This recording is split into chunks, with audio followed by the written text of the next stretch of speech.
Some dare call it conspiracy.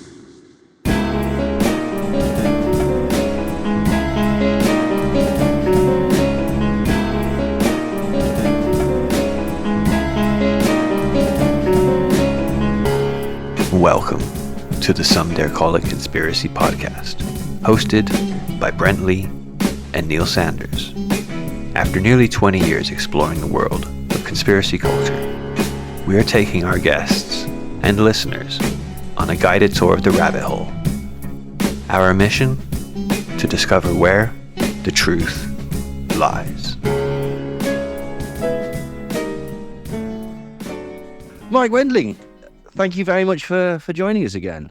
Well, thanks for having me again. I mean, we may struggle to fill the conversation. Not much has happened since we last talked. It's been a very quiet time, isn't it? But but you've been away. You've been doing something interesting. You've been to the DNC. Yes, in my current hometown, Chicago, obviously, the Republicans had their party. I went, it's about 2 hours north, Milwaukee, in Wisconsin, and now the Democrats had their turn. But the whole sort of complexion of the whole election and American politics has changed. I don't think we probably need to sort of run through every development, but it certainly has, from the perspective of the conspiratorial fringes, also highly altered things. Absolutely. And to be fair, actually, Mike, we want to talk about all of that. I'm curious, how does the RNC differ from the DNC? What's the atmosphere like? Is it palpably different, or is it just the same with different colors? Culturally, you might be hard pressed to sort of distinguish between them. You know what I mean? Like, they're both full of speeches. Obviously, the content of those speeches, and we could talk a little bit more about that in terms of who actually gets invited onto the stage. But if you're just sort of a casual listener, and most of this, most Americans aren't sort of tuning in every night. Certainly not to every speech. You see a lot of flag waving. You see a lot of cheerleading for your own team, whatever team that is. There's parties, there's events. These are parties for political operatives, and so they go out and they have fun. Both Milwaukee and Chicago are pretty good cities, and they have great bars and stuff. And they'll have little side events that are heavily lubricated. Well, I was going to ask, aside from just ignoring the politics, which one, if you were going just purely for the parties and the raging, which one would be better? That probably has to do with your politics too, right? Unfortunately, I did not get to do a whole lot of partying in either one. Well, no. Maybe next time. But in terms of the entertainment acts, right? And in terms of meeting like-minded people, it's definitely political tribes. Right. So the Republicans, they have Hulk Hogan and they have Kid Rock and they have Lee Greenwood. And the Democrats did not have Beyonce, a bit of fake news that ran through the crowd, but did have Stevie Wonder and John Legend. And Little John. And Little John, yep. And a bonkers sort of 50-state countdown with a DJ. That was crazy. Oh, wow. Fair enough. So the last time we spoke to you, was Biden still the candidate? I can't remember. I was going to ask you about this because I forgot exactly where we were, but Brent knows. Yes, he was. I think that was announced the week after we had recorded. Oh, right. Okay. So I imagine that somewhat, by which I mean completely changed the atmosphere, because I mean, just from an outside perspective, it's gone from pretty much a foregone conclusion that Trump was likely to take the presidency to, that stirred things up in a number of ways. It seems to have wrong-footed the Trump campaign, who don't seem to have a sort of coherent strategy of attack against Harris just yet. I'm sure they'll come up with something, but what's your take on that? Yeah, no, I think you're right about that. Clearly, she's gotten a lot of press. She's gotten a lot of good press. She's been taking some knocks from Trump about not doing an interview, but then she did an interview, and so that sort of line of attack goes away. It's uh, definitely the sort of the excitement, and if I can sort of like um, compare it. So I was at one of Joe Biden's like last rallies during his campaign. It was just after the 4th of July. Interestingly, I was talking to some colleagues, and um, Americans don't pay a whole lot of attention in general to British politics, but the Democrats who showed up to watch Joe Biden, it was the day after the British election. So if I go up to the voters and I say, "Hey, I'm from the BBC," and they all wanted to talk a little bit about the British election, which I found was funny. But to set the scene, that happened in a school gymnasium, and there was a few hundred people there. A few hundred people maybe couldn't get inside. The Biden campaign told us there was 1,000 people outside. I really highly doubt that number. I did not see 1,000 people waiting outside. Joe Biden gave a very sort of brief speech. Um, During the Democratic convention, the Harris campaign, Kamala Harris and Tim Walz, the vice president nominee, held a rally in the same stadium where the Republicans had their convention in Milwaukee. So it was sort of a pep rally where they were sort of broadcasting in the proceedings from Chicago, and we were watching. And I got to Milwaukee about 4 hours before the thing kicked off, in plenty of time. There were thousands of people waiting outside the stadium, and they crammed into the stadium. In total, there was about 18,000 people there. And the energy level was like at 10 or 11 maybe for the whole like hour and a half before she came on stage. And obviously when she came on and made a brief speech, it just went, the roof just came off the place. The excitement was just that palpable and that different. And of course, the one question I asked everybody who I walked up to in the queue was, would you be here if Biden was here? And some of them said yes. And some of them said yes. And I kind of didn't really believe them. Yeah. Yeah. What is it about Harris that is appealing to the voters that would not be keen with Biden? Was it simply that Biden just, I don't wish to sound cruel, but he came across as somewhat decrepit, a bit too old for the job, really? Like, It probably goes back to that debate in June when, watching it live, and I'm sure probably a lot of people saw like clips of it, but yeah, it's such like a consistently bad performance for at least the first half hour. And yes, maybe he got a little bit at the end, but like you couldn't sort of help but look at that and say, this is a man who is not like prepared for the grueling campaign that's going to come up. really, it's as powerful as that, the debate. Yeah, and with probably the most surprising thing, he still said that he would soldier on and whatnot, but probably the most surprising thing is that um, everybody coalesced around Harris, that there wasn't a huge fight because most of the pundits said, Gavin Newsom. yeah, or there's going to be some sort of contest. Yeah. That was kind of the accepted wisdom. This never really having happened like this has before. But so it's that sort of, so if you talk to Democratic operatives and activists and, just like my friends who are involved in the Democratic Party and stuff, like they will, it's sort of like a relief that this didn't have, that it wasn't a massive fight. Harris has not really sort of defined herself very clearly in terms of issues. In some, she seems a little bit more progressive. In some, she seems to be tacking a little bit more to the center, across a range of things, and which is running on personality at the moment. We'll see if that can continue. But all those things combined just sort of, have created this excitement for the Democratic side. Do you think the fact that basically the transition from Biden to herself went so smoothly that it almost sort of signaled like this is the opposite to what we've been dealing with, like the chaos that surrounds Trump the way that they sort of just sensibly went, sorry, Joe, we love you and everything, but we really think that this candidate would be better. There was no infighting, smooth, etc. It was almost like the adults had turned up.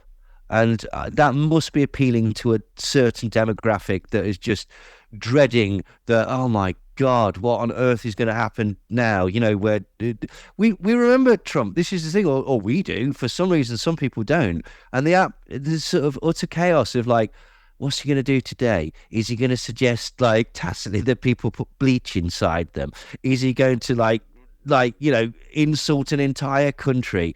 Is he going to try and sweep the leg of the Queen? Like, you know, all of these sorts of things. Like, you never really knew. And it gets exhausting. Did you just make that last one up? Yes, absolutely.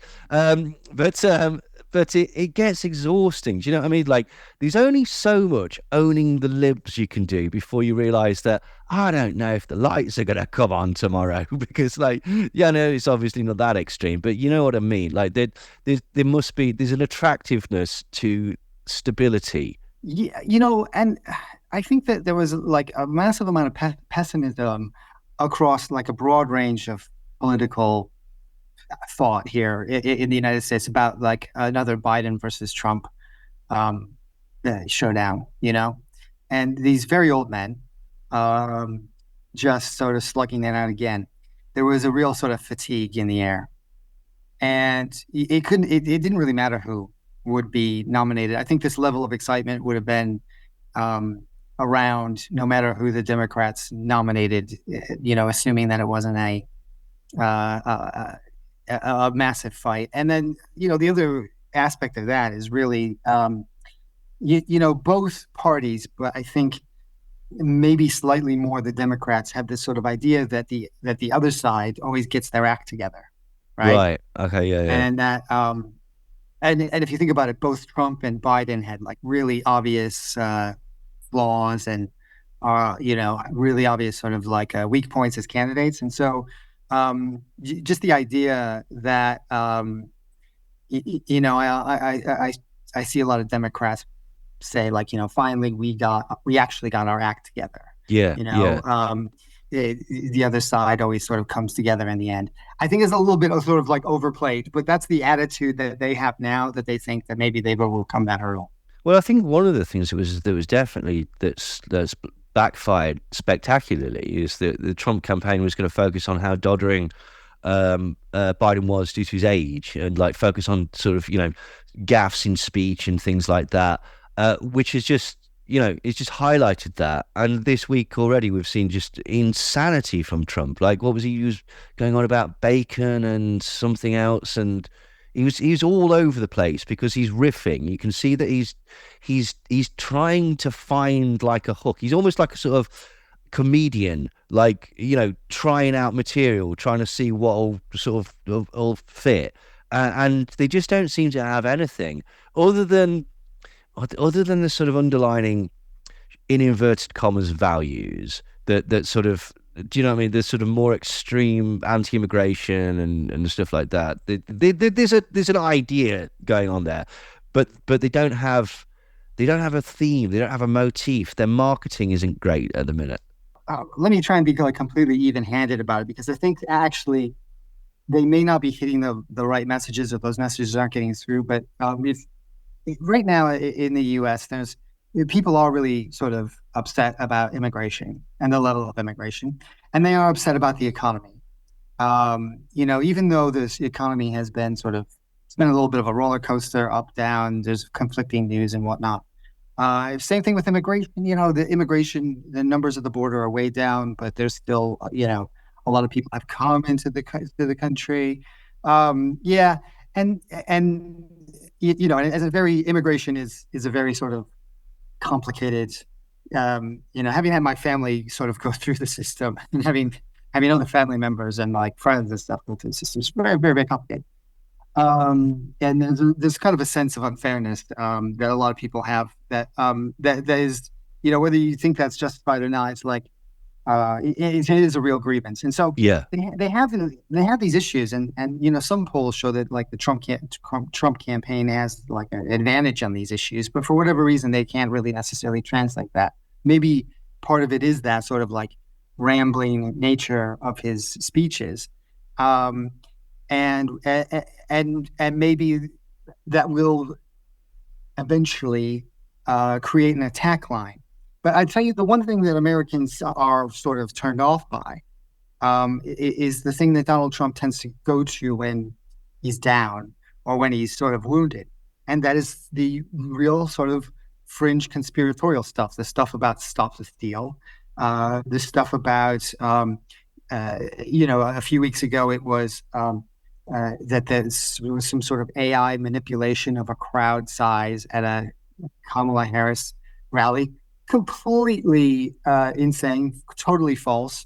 You get a lot of if you sort of fact check Donald Trump's speeches, there's a lot of sort of gray area, and his words are not always precise. But like that was just very straight up and down bullshit. Yeah, totally. It was just where are you getting this from? And it doesn't seem to. It does maybe rile up his base, and so on the stump, on the campaign trail, he gets the big cheers for this kind of stuff on his social media, on his Truth Social, on his Twitter. People love it, but time and again, I think it's polls and elections have shown that the general public is more or less turned off by that. So, it's I don't get the strategy really. Well, he's kind of trying to appeal to two people, isn't he? Because I think that's the problem. I think that he thought that there's two crowds in the Trump. Your extreme lot that's more sort of like your InfoWars type of crowd and stuff like that, and then he's got to appeal to a large swathe of people in the middle or less extreme with views. And so in the public, he's got to sort of. My take on it is that basically he thought, well, we don't really need to worry about the mainstream because I'm just going to go up against Biden. So all I'm going to do is I'm going to make him look silly, occasional nod and wink, a dog whistle to my base and stuff like that, and that'll be fine. And now he's kind of doesn't know which way to go. Do you appeal more strongly to the extreme and thus put off the mainstream, or do you try and appeal to the mainstream? And then you're going to get backlash from people like. I don't know whether you saw it, but recently Nick Fuentes decided that he's going to rally an army of 10,000 people to bring down Trump or something because Trump isn't extreme enough for him. And the problem is that is the two stools, essentially, that he finds himself trying to appeal to. The one is the extreme people that are going to be part of his backers, so to speak. But he needs the numbers as well. There simply aren't enough of that. And yeah, I mean, the one argument is that, well, that's why he's cozying up to RFK. Yeah. I mean, that was a bizarre development, but although not wholly unsurprising given what has happened in recent weeks. Astonishingly, I came across a pile of newspapers that the Kennedy campaign was going to hand out at the DNC. I don't know how many got into the hands of anybody because when I saw them, it was the last night of the DNC, and I was just walking around Chicago, and a random city corner, there was a pile of these newspapers. I picked one up, and the headline said, "Kennedy is weird." Now these were funded by the Kennedy campaign. Right. And they were, I wish I had the copy that I had. I don't think I have it with me now because I could show you, or at least show you guys, not your podcast listeners. But it was full of the kind of stuff that Robert F. Kennedy Jr. was avoiding on the campaign trail. It was full of like satirical things about vaccines and like criticism of Anthony Fauci and, saying that being weird is actually a good thing because it makes you question the CIA and the official narrative of the JFK. Oh, so he'd gone full bore sort of appeal to the conspiratorial. Exactly. Right. It was a buying into the weirdness, and it was chock full of allusions to often tongue in cheek, but like it's not like it's a joke kind of thing. And they, I saw a pile of hundreds of these things that they were going to pass out at the DNC. I have no idea how they thought that it was going to appeal to the people who were in that convention or what. But as that week went on, it was also very clear that he was going to drop out. So I feel like that those papers were probably just like thrown out because the RFK volunteers or whoever who had shown up in Chicago had basically given up by that point. And so I don't know. It is a very sort of bizarre political development because obviously a man who did some really quite noteworthy work as an environmental lawyer is now teaming up with Donald Trump, who is just not known as an environmentalist and just wants to drill for one. Oh no, yeah, absolutely. And roll back protections on sort of water content and things like that, and that was he basically allowed businesses to just dump effluents in the water systems. Very similar to what happened in the UK actually as well, because it's just they're just they're about corporations and money as opposed to the environment, and they position environmental issues as a scam, don't they? So it's a very business friendly. I mean, the RFK has sort of given interesting sort of ideas about climate change and how sort of business could tackle climate change, and it's all a little bit sort of nebulous. What is his position on climate change at the minute? I would have to sort of look back at sort of the things that I've sort of done before on him. However, he certainly isn't a climate change denialist. He certainly hasn't sort of jettisoned his environmental principles, although you may argue that teaming up with Trump does that. It just seems that the overriding issues that he has been obsessed with and why he's doing this is because of what he calls online censorship and the disease epidemic. And to RFK Jr.'s fans, disease epidemic often means vaccines are causing all sorts of ailments in society. Right, yeah. That's what they hear when they hear that. I mean, he did the other day say that he was going to stop the crime of chemtrails. Finally, someone's going to step up and do it. Oh, yes, of course. That's ridiculous. Yeah. Would that hurt him coming out against chemtrails? Because that's like a seriously deep down conspiracy, Yeah. Is that going to help the campaign or hurt the campaign in the mainstream eyes, not to the fringe? I have a feeling that we will not hear a whole lot from RFK Jr. on the campaign trail from the Trump side. And I could be wrong on this. It's complete speculation, but I feel that if your opponents are trying to paint you as weird, then the guy who self-identifies as weird and talks about chemtrails and anti-vax stuff, and let's not forget that Trump is also a little bit uncomfortable with that anti-vax stuff since he, arguably was the person who did the most for the COVID vaccine in the United States. Again, he bounces between the two positions, doesn't he? He wants to take 100% credit. Yeah, for Operation Warp Speed, but at the same time, he does play along with that anti-vax rhetoric sometimes.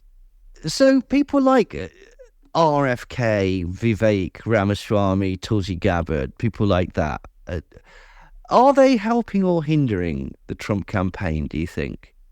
Because a lot of them are seen as quite wacky. I mean, I noticed that Lauren Boebert, Matt Gaetz, Marjorie Taylor Greene, they've not been embraced in the way that they might have been. Maybe we can rephrase that a little bit. Would those people help or hinder the Democratic campaign? Oh, interesting. Yeah. And this kind of goes back to why I think that we're not really going to hear a whole lot from RFK Jr. is because because it is part of that line of attack. And although Trump judiciously knows how to use these people, he'll go to Georgia, and I'm sure Marjorie Taylor Greene will, who's from Georgia, represents the district in Georgia, will be out front at that rally in Georgia. Even people who are not elected and who are really, really out there. Laura Loomer. He'll give Laura Loomer a shout out in Florida, where Laura Loomer had some sort of weird sort of He'll pick and choose essentially and use people yeah, where he can. exactly. And Yeah. and also there are sort of like more mainstream people who, if he has a rally in a more democratic state, they'll be joining him on stage. So um what he has eh, the problem he has, I suppose, is whether he sort of overrules his advisors. And his advisors themselves are kind of split on whether they should let him say whatever he wants or whether they should rein him in, because they know that like he is now being watched, and um, people are looking for this stuff and the crazy AI stuff. Journalists will write stories on it now. Um, so, I, I think that maybe you might not see a lot of this stuff, but then he can't help himself a lot of the time. He can't help himself from saying, "Hey, the Harris crowd is made up of AI." Um, and this whole there's of course this whole weird idea um, that seems to have been at least effective in a way that previous Democrat warnings about being a threat to democracy just weren't. Joe Biden not only was uh, kind of intellectualizing the issue, but it also seems perhaps to the average American voter that like it would be equally dangerous to put somebody who's mentally not up to the job in the job for another 4 years, right? Yeah. And then Tim Waltz just comes out and says, "Weird," and helped by a lot of stuff that people did not really know a whole lot about J.D. Vance, which sounds really bizarre, given his Netflix film and his book, which I'm rereading at the moment. It's very, very interesting how he castigates people who believe in Alex Jones, for instance. At one Does point, he? absolutely, yeah. Wow. Oh, that's interesting. He sort of outlines his own sort of. I mean, at that point, I think his sort of political journey is fascinating. Hopefully, I'll write something for this for the BBC in the near future. But uh, from sort of a take responsibility, pull yourself up by the bootstrap, and why are you believing all this bullshit and blaming your own problems on Obama, um, and don't believe people like Alex Jones, who's very sort of explicitly in the book, to recent clip that came out there. He says, the stuff on MSNBC and Rachel Maddow is just as conspiratorial as Alex Jones, and why does Alex Jones get picked on? That's because he's in the pocket of Peter Thiel at the minute, though. Surely, like this shift in position. Like, I mean, that's what I was going to say. If he's one of these sort of bring yourself up by your bootstraps, it's like, right, you are sort of the puppet of at least one billionaire at the minute. That seems a little incongruous with that concept, but I don't know. I mean, I just would love to sit down and grill him about that. I don't think I'll get the opportunity, having sort of asked several times, but you never know. I don't. I always find it hard, in my position to sort of read a motive. But you can definitely, yes, obviously there is the influence of, he was employed by Peter Thiel. Peter Thiel bankrolled his Senate campaign. He would not be in the position that he is now without for Peter Thiel. But then also looking back at his speeches and his sort of comments, it's also and reading about the company he keeps with these sort of alt-light type bloggers and podcasts and stuff. He's clearly deep into the red pill world. Oh, is he? Oh no. And in a similar sort of way as to like, well, take it. I got like Elon Musk. How does he turn? Please take him. Yeah. That to what he is now. He goes on a political journey that if you read Walter Isaacson's book, it's about his transgender daughter. And if you look at his online activity, it turns around COVID. You know what I mean? And often it's really hard to sort of pin down when people sort of make these political journeys. Shocking, though, for a billionaire from South Africa to have slightly racist views. Just didn't see that one coming. Like, But That's yeah, see, that's the well, it's determinism, and you're lying back the clock, and he certainly wasn't saying the stuff that he says now. no, Musk has gone on a journey, hasn't he? Certainly, or the veneer has faded. Who knows which one it is really? Like, but it's difficult to say. It's interesting. I do want to go back to obviously the RNC, the DNC, DNC and Harris, but seeing as we're talking about Elon Musk, what's your take on well, two things? One, how damaging was that discussion with Donald Trump, where they were laughing at sacking striking workers? That is a clip that they're going to that the Harris campaign is licking their lips at. Yeah. In general, I thought that the audience for that was sort of not the audience for that probably largely tuned out after the first half hour of technical difficulty. Slightly embarrassing. I mean, actually, really embarrassing if you run a large social media company. And then just the sort of, Trump had hyped it for a week in advance, with the exception of the moment that you sort of picked out, and maybe a couple of other moments. It was just a lot to wade through, and it certainly was not the event that perhaps Trump had hoped, where it would sort of, light a rocket under his campaign and sort of stop the momentum to Harris. No, it's a shame really, because you have actually got two, regardless of what you think of them, fascinating characters, two of the possibly most powerful men on the planet, and it was just dull, and like uninsightful. Apart from the one bit where the mask seemed to slip, and that sort of selfish nature sort of seemed to come through. Yeah, you didn't get a whole lot of enlightening chat,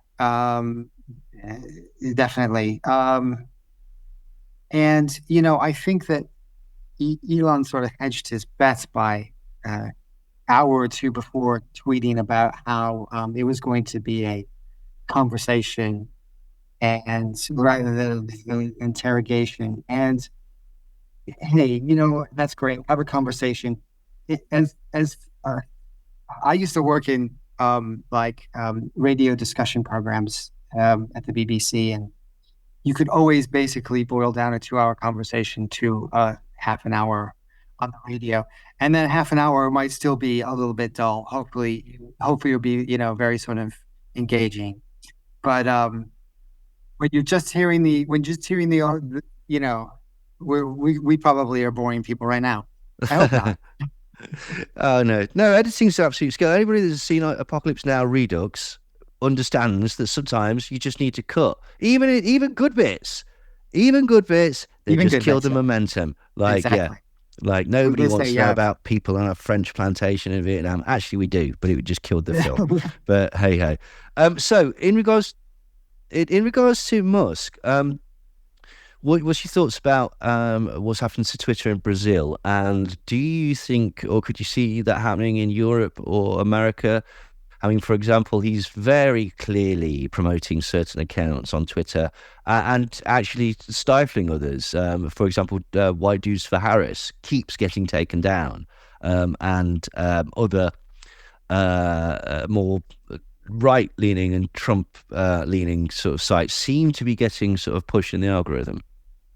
Again, like without looking in the black box, I always sort of slightly hesitate about ascribing any of that to sort of the guy at the top. You know what I mean? Like, I accept in an indirect way, which is this. Obviously, the tenor of conversation, some of the big influencers, because after he took over, he let these people on, and so a bunch of sort of like, I suppose, heterodox or red pill or whatever, conservative, however you want to describe it, people that had their profile raised, because more of their fans were joining, and they had more sort of accounts and more sort of momentum on the network.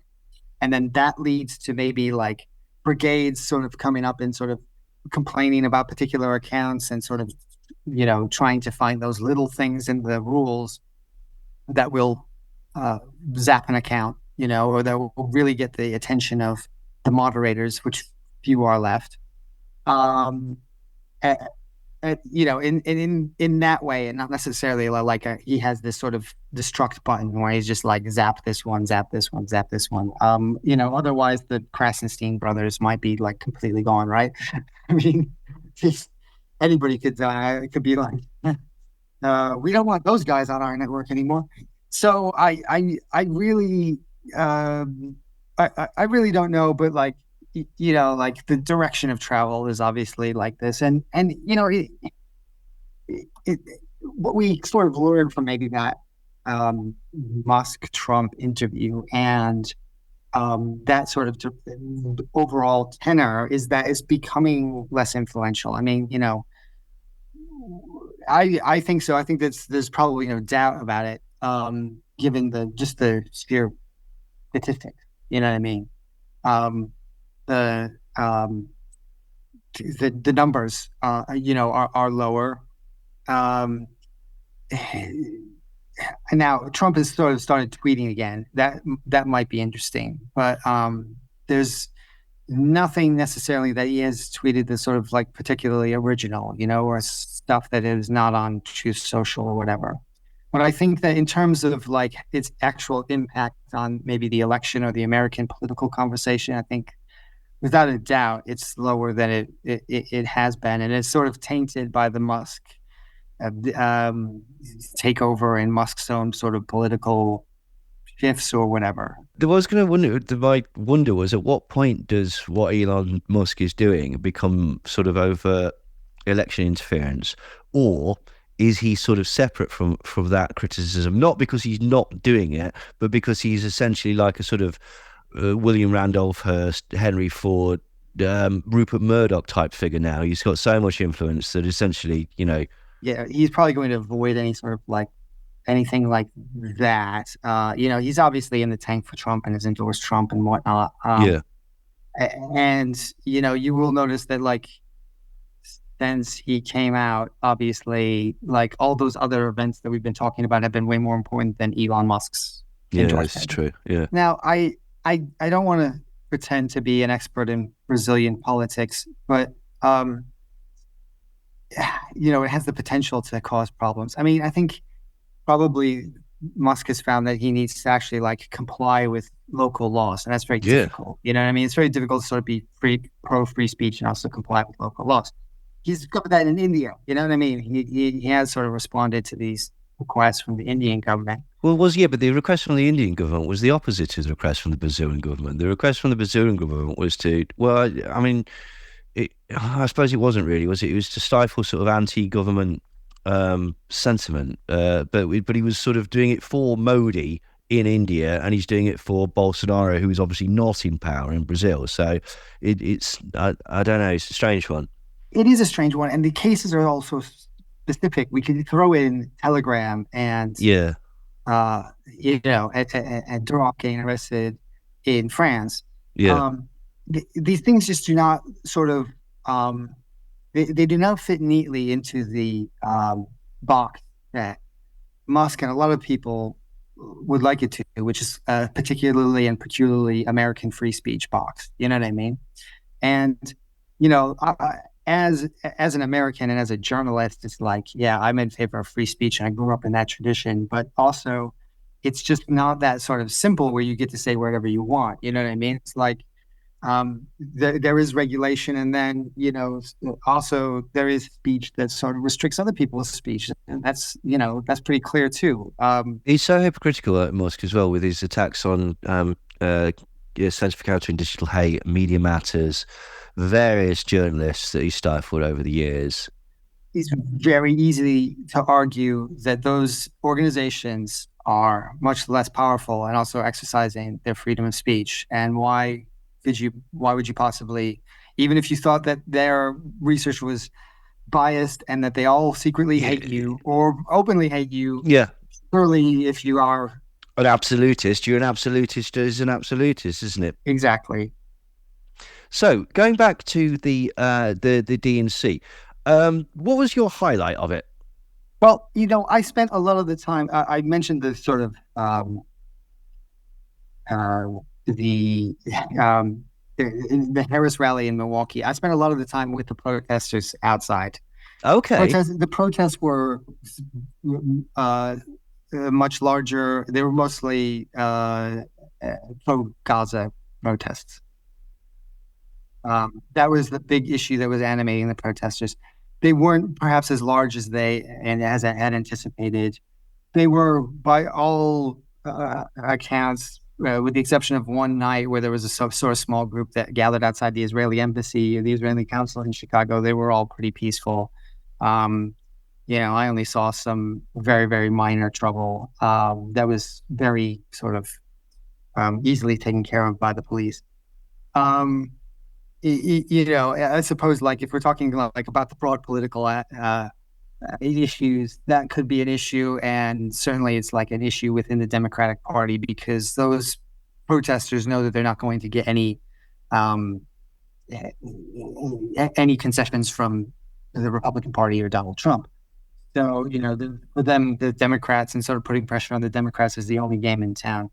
There were, a few tens of thousands throughout the course of, several protests all that week.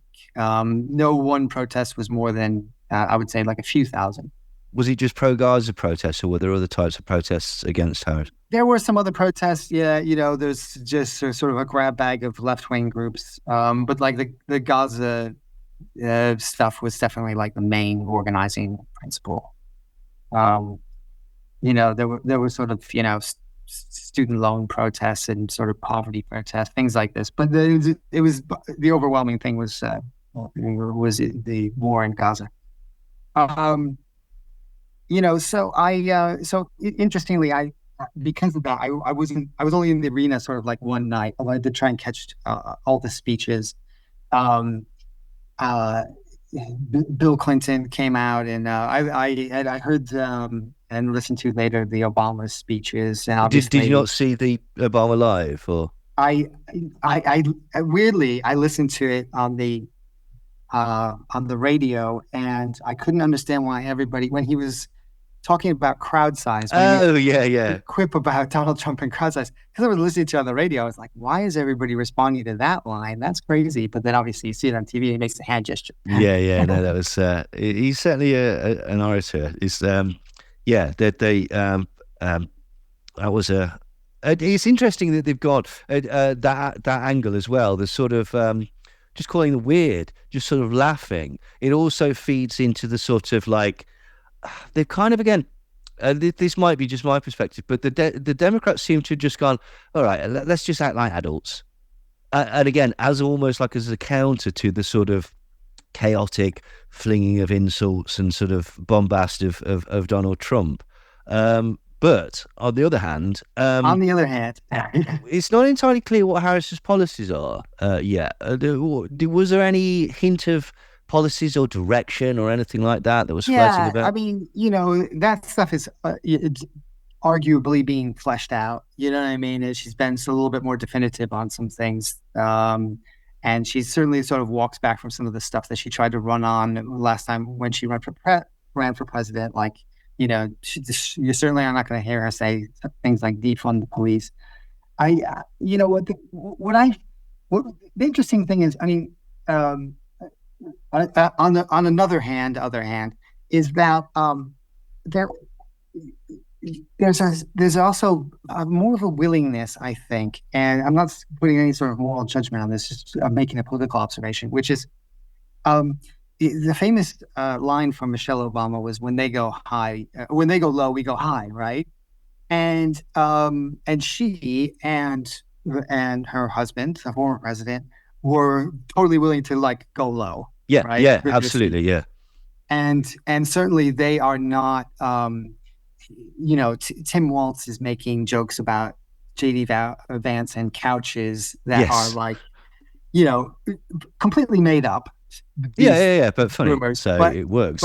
But funny, and then they're and there was, and they have dropped the sort of pearl clutching routine if it was ever sort of a routine. Yeah, it's kryptonite though, isn't it? This is the point. If you just laughing at somebody as opposed to trying to take them seriously and go, all right, this is wrong and this is why it's wrong. There's sort of because it works in two ways. You're taking the moral high ground because you're showing that this is a ridiculous position, and you're also sort of getting a dig in.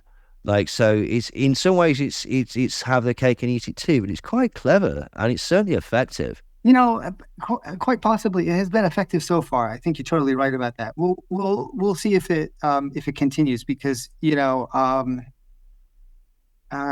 well, let's just say there's a long way to go. You know what I mean? And whether that sort of whether they can sustain that, whether it gets dull, whether Donald Trump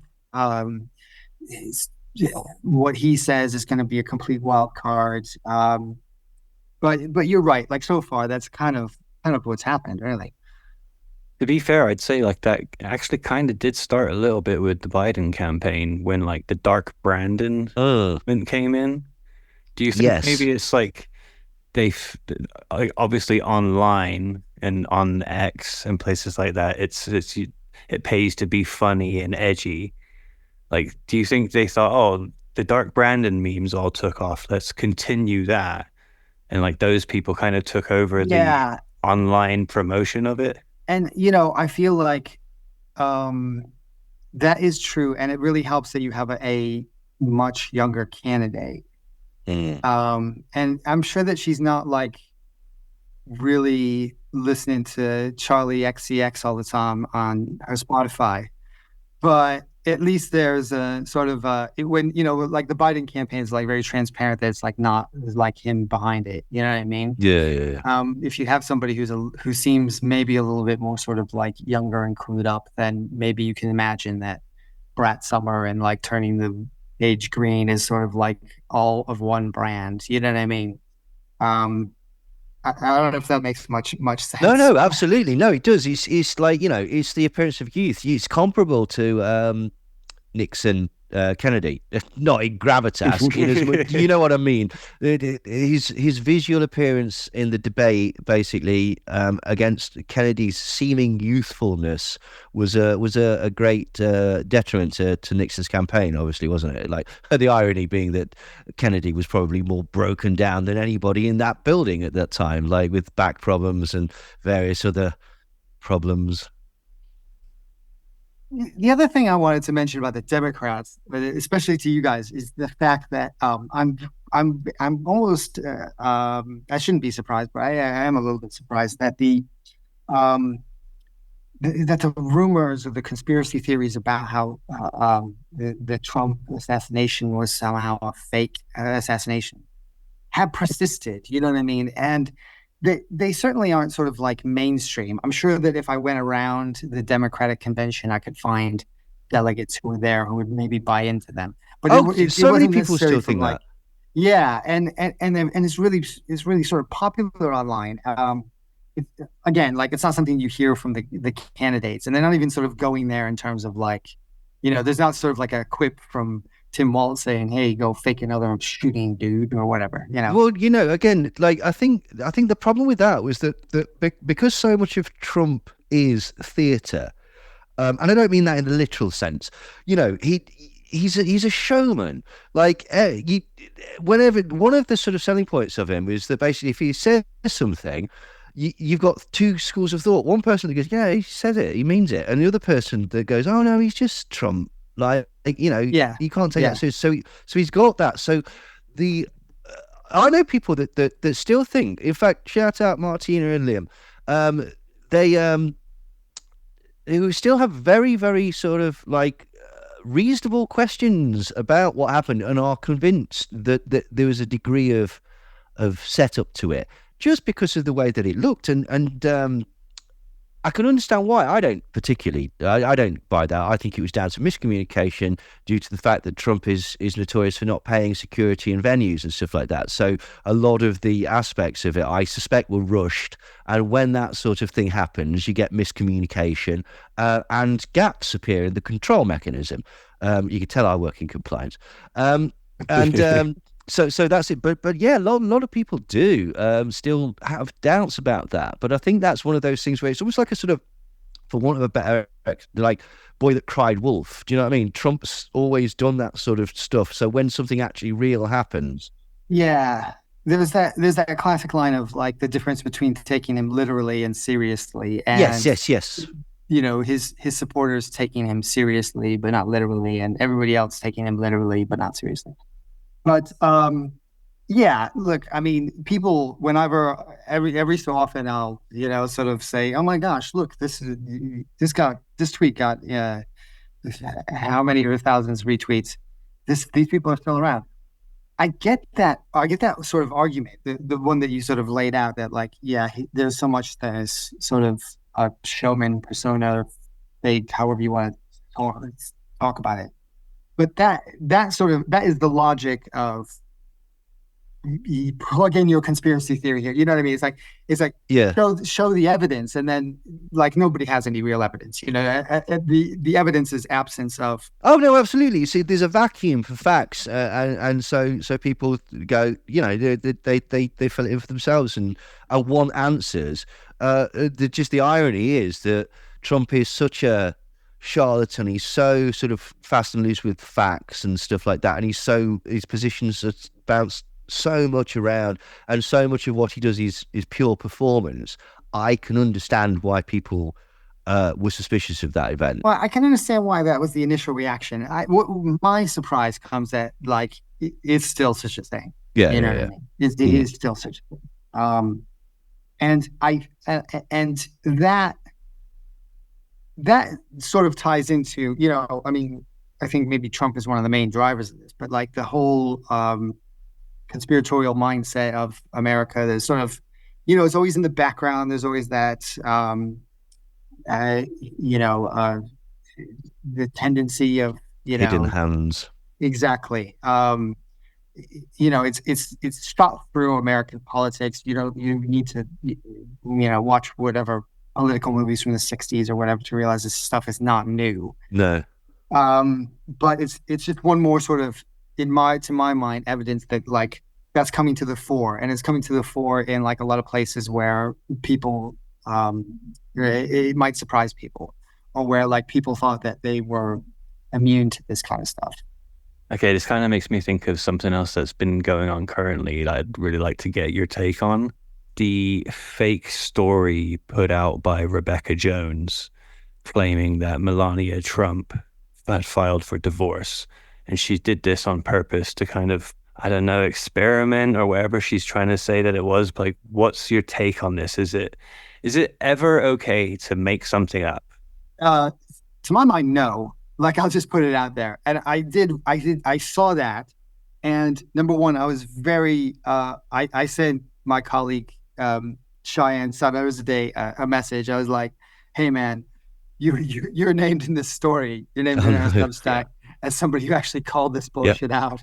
Oh, right. Nice. So good. He is like the number one BS finder. Yeah, him and Olga do a fantastic job. They absolutely do.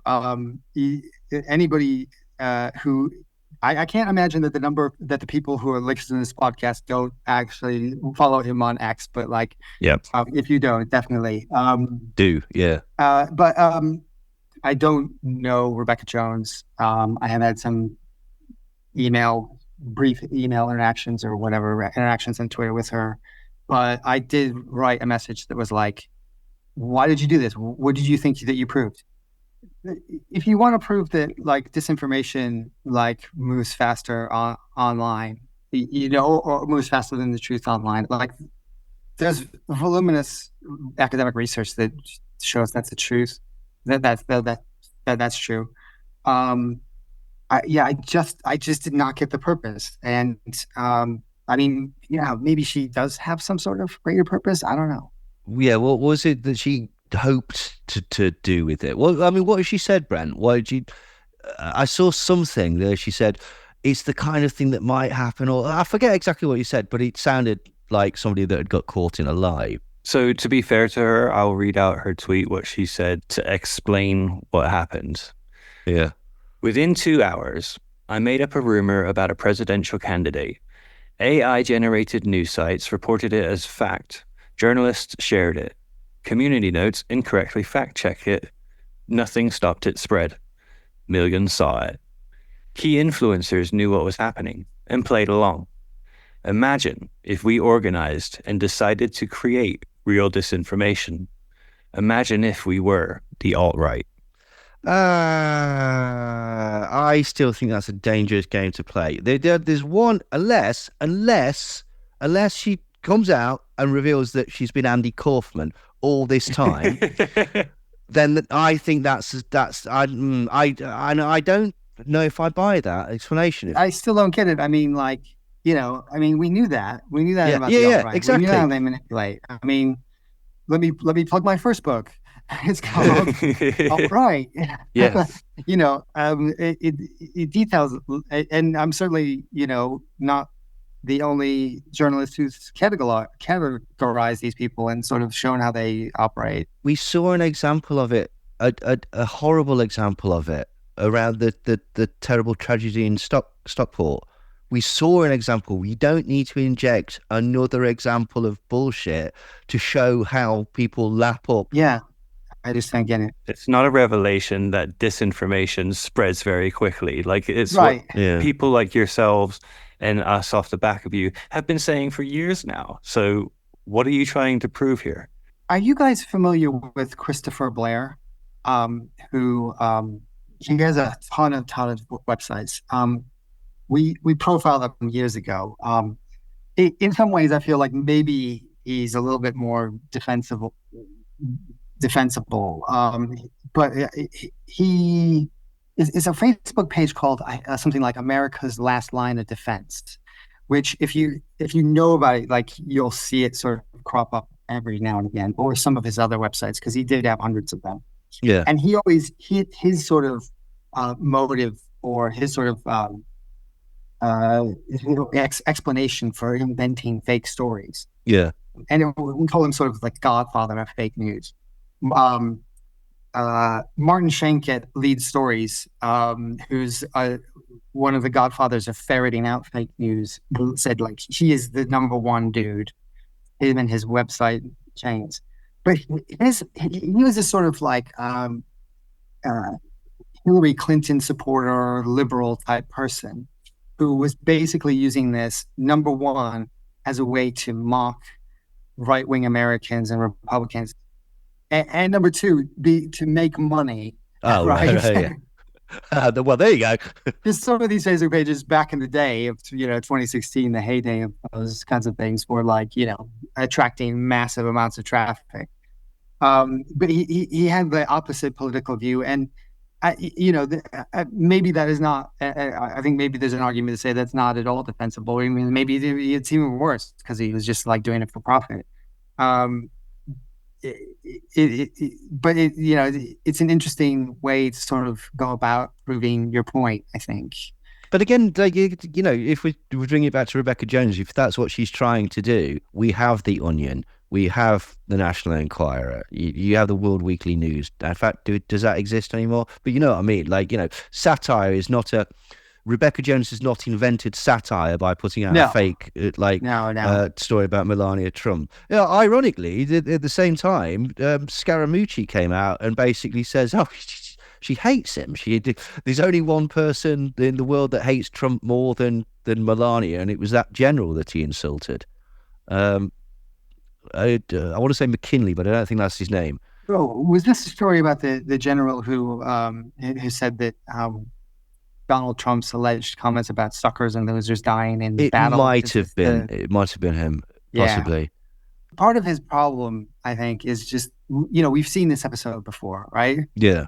I mean, no matter what you think about it, and there will be millions of Americans who love to watch this old series, and want to put it on repeat all the time, and think it's like better than The Sopranos.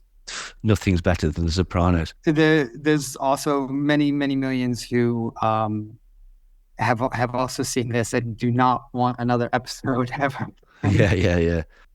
It's like all that kind of stuff has just becomes, noise pushing one side or the other. What was the atmosphere like at the DNC? By which I mean, do they think that they're going to win? they do think that they are going to win, and the message from the people on stage, and this was the Obamas and Clinton and everybody, was like, don't get complacent, Right.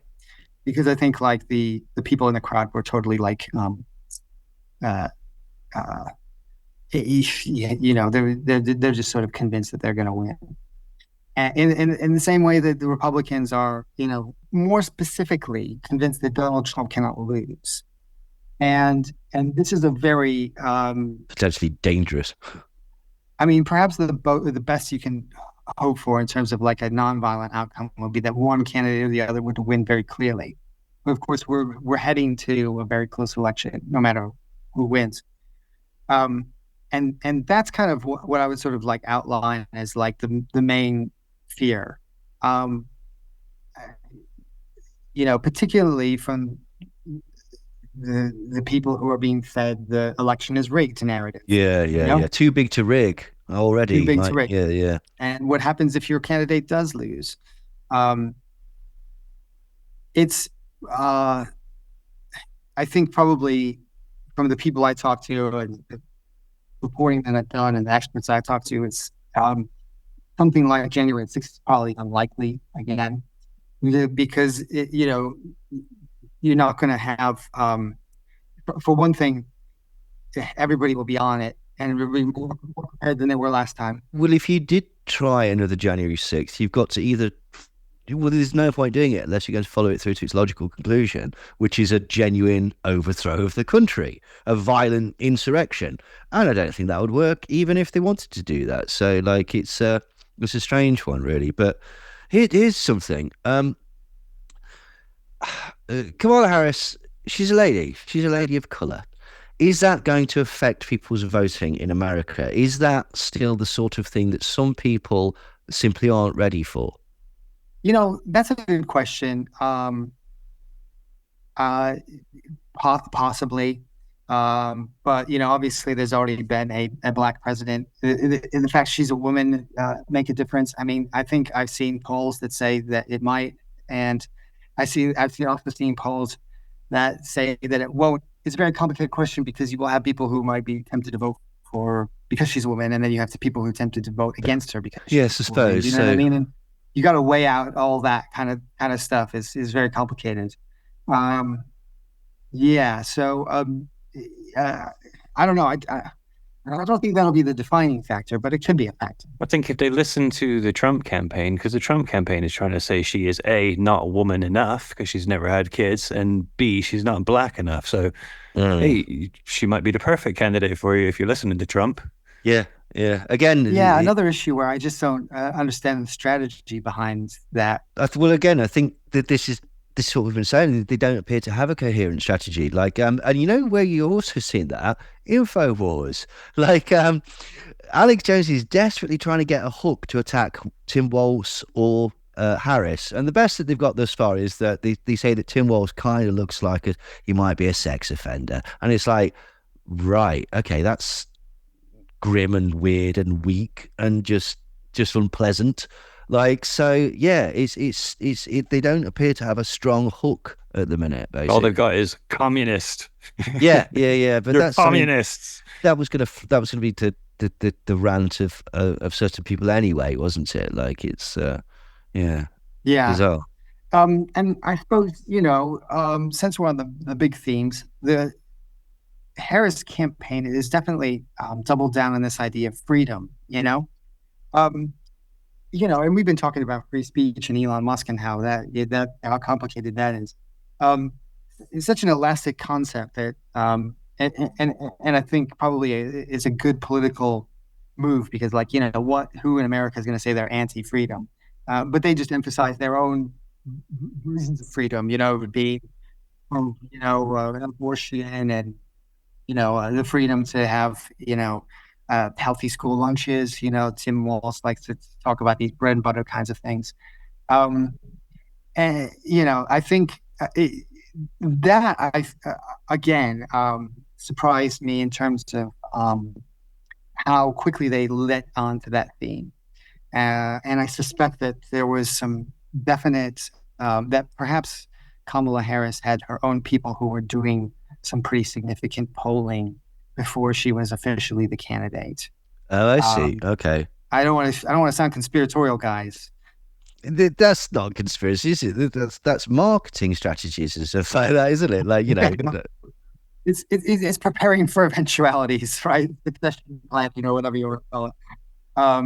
In a weird way that, like, again, like you pointed out, it appears that, Trump and his campaign were totally prepared to run against Joe Biden and nobody else. And I don't know why you would sit there and be complacent about that. But there you go. Well, one final thought, Mike, then, because I appreciate we've had you for a very long time, and thank you so much for coming back on. It's always a pleasure, and we'd love to have you back on. It's just suddenly struck me like this. The sort of disjointed nature of Trump's campaign. He's not firing on all cylinders. He's certainly not got the momentum that he had previously in campaigns. Could the fact that if he loses, there's a very real possibility of him going to prison, could that be a contributing factor to the seeming disjointed nature of his campaigning? I think that's probably in the back of his mind for sure. These things will take a long. I don't know if I was in his shoes, if I would be really that worried about going to jail. You know what I mean? Because you have your high power. You have high-powered lawyers. You hire them. He'll be sentenced for the New York case later this month, and who knows if he'll get any jail time at all. We'll see. That's happening in this month, is it? If he does, yeah, I believe it's later this month. I have to double check my calendar, but I think it's in a few weeks' time. So yeah, that might be that might be part of it. But it probably won't sort of explain all of what he's trying to do right now. Going back to the Republican convention and just seeing him, how he reacted to the crowd, that kind of told me a lot, because I've been to Trump rallies before and stuff, but it was when he did not have them in the palm of his hand, and that's when he started to do his riffing. That's when he started to go off script. That's when he started to specifically attack Joe Biden, which he didn't in the prepared speech that all the journalists got beforehand. He had no mention of Joe Biden.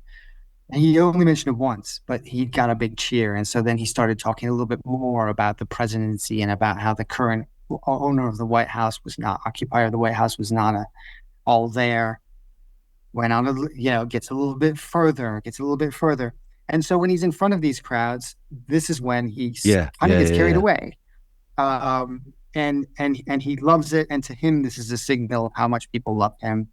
And but then he also sort of and which ultimately alienates far more people than are in the room. Yeah. Well, it's going to be fascinating to see what happens. And if we're incredibly lucky, it might not lead to the complete destruction of the planet, or at least not for a few years. I think either way, we're doomed. No, the sun comes up the next day, right? A lot of people who maybe don't have the front row seats to some of the stuff that I have, friends, family, relatives, whatever. I'll be like, you know what? Just that's fine. You pick your side. By all means, go out and vote. But remember that politics just isn't just voting every 4 years. You know what I mean?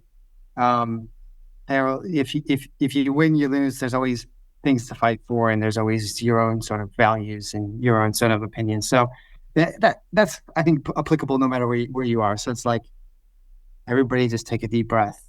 I mean, if I can plug my book one last time. Of course, please do. I'll ruin the ending for everyone who the Day of Reckoning may sound like a book that this is going to be the Day of Reckoning, but in the last chapter I sort of make the point that the Day of Reckoning is what the conspiracy and the fringes want you to think is just around the corner all the time, and really, life does go on despite everybody sort of of the people who I'm, examining in the book, despite them all sort of putting their chips all in on Trump or, their various sort of far right factions.